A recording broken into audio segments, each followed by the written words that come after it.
अलंकापुरी पुण्यभूमी पवित्र, तिथे नांदतो ज्ञान राजा सुपात्र. तया आठविता महापुण्य राशी, नमस्कार माझा श्री सद्गुरु ज्ञानेश्वरासी. जय जय राम कृष्ण हरी. हरिपाठ. अभंग 22. नित्य नेम नामी ते प्राणी दुर्लभ, लक्ष्मी वल्लभ तया जवळी. नारायण हरी भक्तिमुक्तिचारी घरी त्याच्या. हरिविणे जन्म नरकची पै जाणा, यमाचा पाहुणा प्राणी होय. ज्ञानदेव पुसे निवृत्तीसी चाड, गगनाहुनी वाड नाम आहे. भगवंत नामाच्या नित्यस्मरणाचा नेम करणारा मनुष्य दुर्मिळ आहे. भगवंत नित्य नाम घेणाऱ्याजवळ नेहमी असतात. ज्याच्या मुखात नारायण हरी असा नामजप असतो त्याला इहलोकीचे भोग व चारही मुक्ती प्राप्त होतात. नामस्मरणाविना जीवन हा साक्षात नरकच होय. मरणानंतरही त्याला यमलोकीच जावे लागते. श्री ज्ञानदेवांनी श्री निवृत्तीनाथांना नाम महात्म्याविषयी विचारले तेव्हा ते म्हणाले, नामाचा महिमा आकाशाहून थोर आहे. भगवंतांना नामाची अतिशय आवड आहे. म्हणूनच भगवंत नारदांना सांगतात, नाहम वसामी वैकुंठे योगिना हृदये रवो, मदभक्ता यत्र गायंती तत्र तिष्ठामी नारद. हे नारदा, मी वैकुंठात राहत नाही, योग्यांच्या हृदयात राहत नाही किंवा सूर्यमंडळातही वास करीत नाही, तर माझे भक्त जेथे माझे नाम गातात तेथे मी राहतो. नाम उच्चारिता कंठी पुढे उभा जगजेठी, असे श्री तुकाराम महाराजही म्हणतात. नाम आणि रूपाचा संबंध अविभाज्य असल्यामुळे जेथे नाम तेथे भगवंत असणारच. व्यवहारातही आपण हेच पाहतो की ज्या वस्तूचे वा व्यक्तीचे नाव घ्यावे ती वस्तू वा व्यक्ती रूपगुणांसह आपल्या नजरेसमोर येते. अर्थात व्यवहारातल्या वस्तू व व्यक्ती नाशिवंत असतात, बदलणाऱ्या असतात, परंतु भगवंत अव्यय व अनंत आहेत. त्यामुळे नामासमवेत त्यांचे वास्तव्य अखंड असते. म्हणून माऊली म्हणतात की ज्यांचा नामाचा नित्यनेम असतो त्यांच्यापाशी लक्ष्मीपती भगवान विष्णू नित्य असतात. ज्ञानेश्वरीतही त्यांनी हेच सांगितले आहे, परितयापाशी पांडवा मी हारपला गिवसावा, जेथे नामघोष बरवा करीती माझा. परंतु असे लोक दुर्मिळ असतात, कारण मुखात नाम येण्यासाठी अनंत जन्मीचे पुण्य पदरी असावे लागते. बहुत सुकृतांची जोडी असेल तर विठ्ठल आवडी उत्पन्न होते असे संत सांगतात. शिवाय मी नाम घेतो असा अहंकार उत्पन्न होता कामा नये. भक्तीला सुरुवात होते न होते तोच आपण भक्त आहोत याची इतरांनी दखल घ्यावी अशी अपेक्षा असते आणि त्यानुसार दिखावाही चालू होतो. अशा ठिकाणी भगवंत राहत नाही. स्वतःलाही विसरलेल्या गोपींना जेव्हा भगवंत आपल्या मनाप्रमाणे वागतात, आपण किती श्रेष्ठ भक्त आहोत असा गर्व झाला, त्याच क्षणी भगवान अंतर्धान पावले. मग इतरांची काय कथा. ज्याच्या मुखातून अखंड नारायण हरी असा जप चालू असतो त्याच्या ऐहिकाचा भार तर भगवंत घेतातच, पण त्याला चारही मुक्तींचा लाभ करून देतात. जे नित्य भगवंतांशी जोडले गेलेले असतात त्यांचा योगक्षेम भगवंत चालवतो. योग म्हणजे भगवंत प्रेमाची प्राप्ती आणि क्षेम म्हणजे ते नित्य सांभाळणे. नामधारकाची नामस्मरणाची गोडी भगवंत कधीही कमी होऊ देत नाही. नित्ययुक्त भक्ताचा परमार्थ भगवंतच सांभाळतात. भगवंत म्हणतात, आता यावरी येतुले घडे, ते तेची सुख आगळे वाडे, आणि काळाची दृष्टी न पडे ते आम्हा करणे. भक्तांनी आमच्याविषयी जे प्रेम धरले ते अधिक कसे वाढेल आणि त्यावर काळाची दृष्टी पडून ते कमी कसे न होईल हेच आम्हाला करावे लागते. भगवान भक्तांच्या प्रेमस्थितीचे ऋण अशा रीतीने फेडू पाहतात की ते भक्तांच्या ठिकाणी अहंकार उठू देत नाहीत आणि त्यांचा प्रेमभाव कमी होऊ देत नाहीत. नामधारकाला मुक्ती मिळविण्यासाठी कोठे दुसरीकडे परलोकी वगैरे जावे लागत नाही. चारी मुक्ती त्याच्या घरीच असतात. अखंड भगवंत नामात रमलेले भक्त जिवंत असतात, पण प्रपंचातील कोणत्याही भावाने बद्ध नसतात, मुक्त असतात.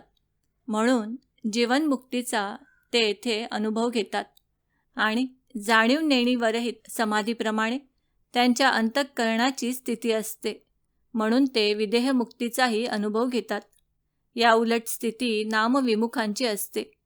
त्यांना जिवंतपणीही नरक आणि मेल्यानंतरही नरकच भोगावा लागतो. माणसाचे मन कोणत्या तरी एका गोष्टीचे चिंतन करते.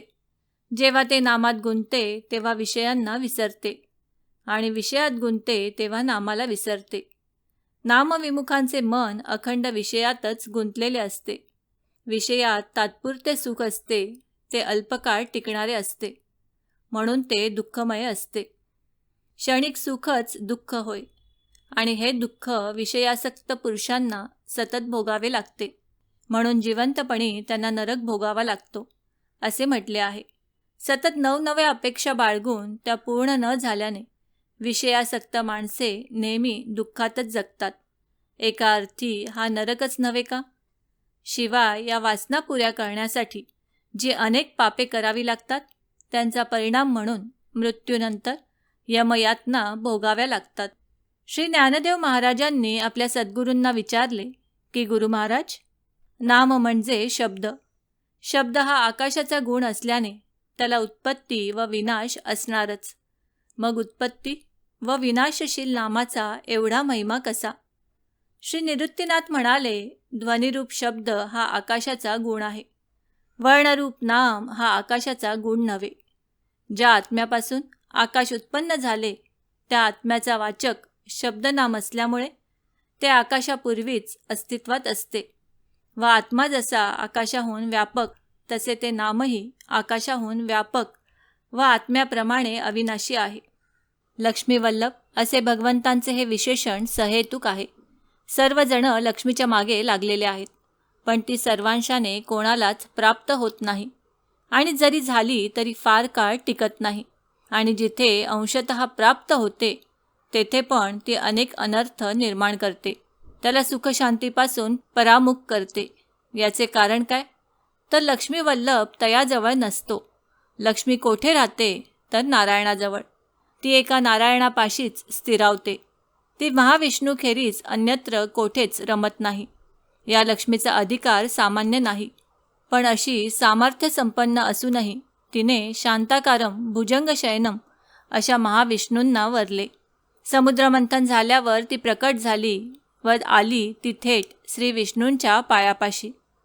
श्री गुरु ज्ञानेश्वर महाराज म्हणतात, नित्यनेम नामी असणाऱ्या भक्तांचा अधिकार किंवा त्यांचे भाग्य फार फार मोठे आहे, कारण लक्ष्मी वल्लभ त्यांच्याजवळ असतो. इतकंच काय तर आपल्या नामधारक आवडत्या भक्तांसाठी तो प्रसंगी लक्ष्मी व वैकुंठ यांनाही सोडून येतो ना. भगवान म्हणतात, मी वैकुंठात राहत नाही, भानुबिंबात पण असेनच असं नाही. योगीजनांच्या हृदयातून निघून जाईन, पण जेथे माझा उत्तम सप्रेम नामघोष भक्तजन करत असतील तेथे मी बाकीच्यांना पारखा झालेला निश्चित सापडेन. भगवंत नामधारकाला सांभाळतो. याचा अर्थ तो भक्ताच्या ठिकाणी तीळ मात्रही अहंकार उठू देत नाही व त्याचबरोबर भक्ताचा प्रेमभावही तीळ मात्र कमी होऊ देत नाही. म्हणूनच तुकाराम महाराज म्हणतात, वसे तेथे देव सदा सर्व काळ, करीती निर्मळ नामघोष. श्रीमद भागवतात यम आपल्या दूतांना सांगतो, ज्यांनी जिभेने एकदाही भगवंतांच्या गुणयुक्त नामाचा उच्चार केला नाही, करीत पण नाही, ज्याचे मन कधीही भगवंतांच्या चरणविंदांचे स्मरण करीत नाही, ज्याचे मस्तक एकदाही श्रीकृष्ण चरणावर नतमस्तक होत नाही, झाले नाही, असे जे कोणी भगवत सेवा न करणारे दुष्ट असतील त्यांनाच तुम्ही येथे यमलोकी घेऊन या. एका श्रीहरीच्या विस्मरणाने जीवाला घोर यातना भोगाव्या लागतात. यातून मुक्त होण्यासाठी उपाय एकच, त्याचे अखंड नामस्मरण. नामधारकावर त्या यमाची सत्ता चालत नाही. मात्र एका हरिस्मरणा वाचून मनुष्य जन्म पण नरकरूपच आहे. ज्ञानेश्वर महाराजांनी नामाच्या महात्म्याबद्दल जेव्हा श्रीगुरु ज्येष्ठ बंधू श्री निवृत्तीनाथांच्या जवळ इच्छा व्यक्त केली तेव्हा त्यांनी सांगितले की, ज्ञानदेवा, नाम हे आकाशापेक्षाही वाढ म्हणजे व्यापक आहे. जसा आकाशाच्या व्याप्तीचा अंत लागत नाही तसा नाम महात्म्याचाही अंत लागत नाही. वेदशास्त्रांमध्ये आकाशापेक्षा व्यापक फक्त एक परब्रह्मच आहे आणि वाच्य वाचक अभेद दृष्टीने नामच ब्रह्म आहे. ज्ञानोबा सांगतायत, नाम परमब्रह्म वेदार्थे. आत्मारामाचे वाचक नाम असल्यामुळे नाम आधीच अस्तित्वात आहे. नाम म्हणजे केवळ शब्द नव्हे वा नुसती काही अक्षरे पण नव्हेत, तर त्याहून अधिक अर्थ नामात सामावलेला आहे. अर्थ म्हणजे परमात्मा. नामाचा अर्थ म्हणजे प्रत्यक्ष परब्रह्मच. तो परमात्मा नामानेच आकारणार आहे. म्हणून गगनाहून ते अधिक व्यापक आहे, सूक्ष्म आहे, कारण नाम हेच परब्रह्म आहे. मित्रांनो, आम्ही अपेक्षा करतो की आम्ही सांगितलेल्या माहितीचा तुम्हाला सर्वतोपरी लाभ होईल. माहिती आवडली असल्यास ही माहिती तुम्ही मित्रपरिवाराबरोबर शेअर करा आणि अजूनही जर तुम्ही दिव्य संस्कृती या चॅनलला सबस्क्राईब केलं नसेल तर आमचे नवनवीन व्हिडिओ पाहण्यासाठी चॅनलला आजच सबस्क्राईब करा. धन्यवाद.